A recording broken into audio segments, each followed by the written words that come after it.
Hi there, and love to you on this very specific moment in time. Because, yes, first of all, this moment is very specific. You found this video, or maybe this video found you, and that was not random. It never is, actually. You see, the universe doesn't operate on coincidence, it operates on resonance. And right now, something in you is resonating with a question that most people are too uncomfortable to ask. A question that sounds dangerous, taboo, almost wrong. And that question is, can psychopaths manifest? Well, now before we click on this and hi there, and love to you on this very specific moment in time. Because, yes, this moment is very specific. You found this video, or maybe this video found you, and that was not random. It usually never is. You see, the universe doesn't operate on coincidence, it operates on resonance.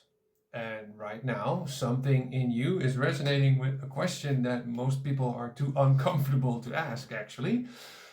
A question that sounds dangerous, taboo, and almost wrong, actually.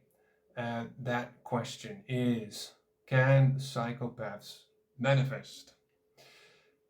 Now, before you click away, before your mind jumps to conclusions, before your moral compass starts screaming, stay with me, because this video is not about glorifying psychopaths. It is about understanding why certain people seem to move through life with ease, while others who are kind, empathetic, hardworking, seem to struggle endlessly. My name is JT, and I help people understand the mechanics behind manifestation, identity, and the nervous system. And today we're going to talk about something most manifestation teachers avoid because the truth is uncomfortable. So let's begin. You see, manifestation is not magic, it is not positive thinking, it is not vision boards, and it is definitely not begging the universe to give you something you are not ready to hold. Manifestation is cause and effect. And the cause is not what you want, it is who you are being. More specifically, what state your nervous system lives in most of the time. Here's something that nobody tells you. The universe does not respond to your desires. It responds to your baseline state, your emotional tone, your level of inner chaos or inner calm, your reactivity. And this is where psychopaths enter the conversation because, clinically speaking, psychopaths have something that most people do not: a chronically low reactive nervous system. They do not experience fear the same way that you and I do. They do not experience guilt the same way. They do not experience anxiety the same way. Their amygdala, the fear center of the brain, is underactive, which means while most people are internally screaming and second guessing, overthinking, looping through worst case scenarios, psychopaths are calm, flat, unbothered, present. And presence is power. Now, let me be very clear.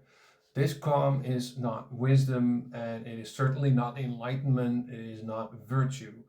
It is neurological, but the effect is still very real because a calm nervous system does something extraordinary.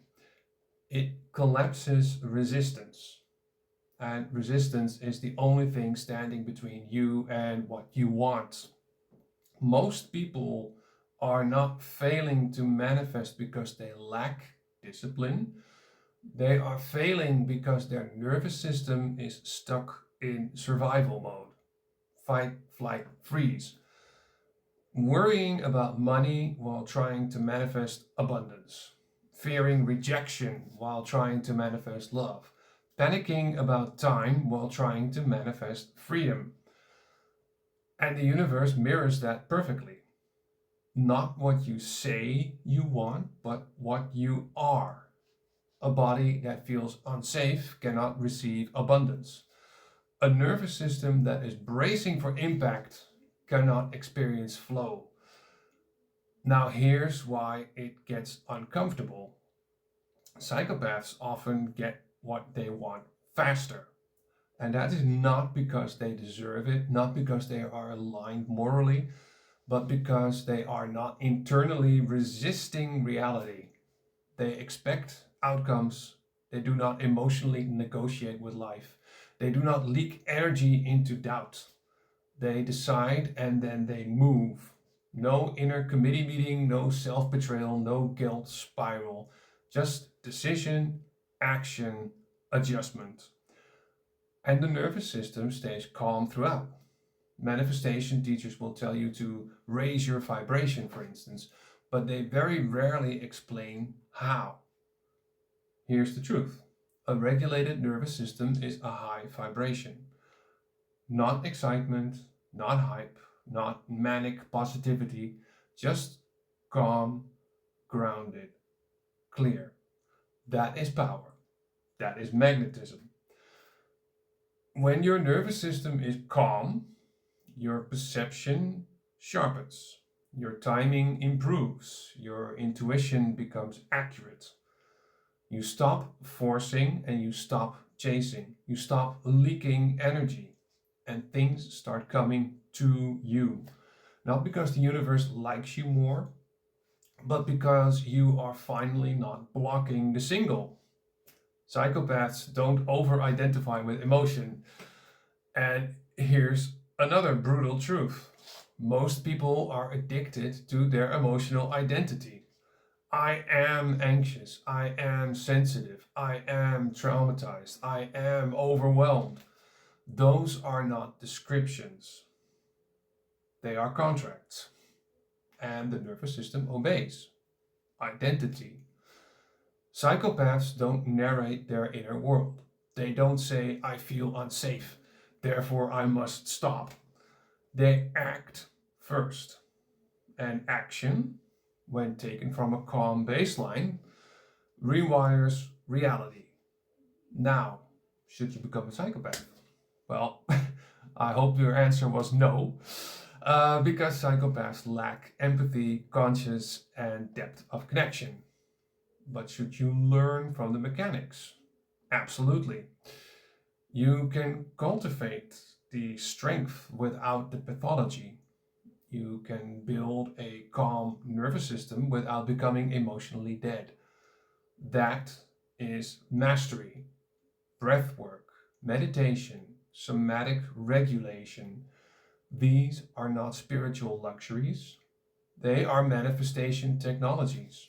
Because every time you regulate your breath, you tell your nervous system, I am safe. And safety is the doorway to receiving. You cannot manifest from tension. You cannot manifest anything. You cannot receive while bracing. You cannot attract while contracting. And most people are clenched all day, every day. Jaw tight, chest tight, mind is racing, wondering why nothing flows. Psychopaths don't live there, and that's the uncomfortable advantage. So the real question is not, can psychopaths manifest? The real question is, what would happen if you stopped being at war with your own nervous system? What would change if you stopped emotionally negotiating with fear? If you stopped rehearsing disaster? If you stopped identifying with chaos? Because manifestation is not about becoming more, it is about removing interference. And the biggest interference is an unregulated nervous system trying to control outcomes it doesn't trust. So here's my challenge to you. And this is not a fluffy one, it's a real one. For the next 7 days, observe your baseline state. Not your best moments, not your meditations, your default. Ask yourself, am I calm or braced? Am I present or anticipating? Am I acting or reacting? And then ask the harder question, what am I getting from staying dysregulated? Because every state persists because it serves something. Identity, familiarity, excuse, and manifestation will not override that. The universe is neutral. It mirrors coherence, and coherence begins in the nervous system. My name is JT. I hope you learned something from this video, and if this video disturbed you, well, that's a good thing. That means it touched something real inside of you. It resonated. Well, if it resonated, type regulated in the comments below. And if you're ready to build a nervous system that can actually hold what you desire, if you are ready for the next step, if you're ready to level up, visit my website, jts-coaching.eu. That is jts-coaching.eu. And let's do the real work together. Thank you for being here. Have a really wonderful day wherever you are in the world. And I will see you on the next video. Breathe, slow down, and I'll see you. Bye.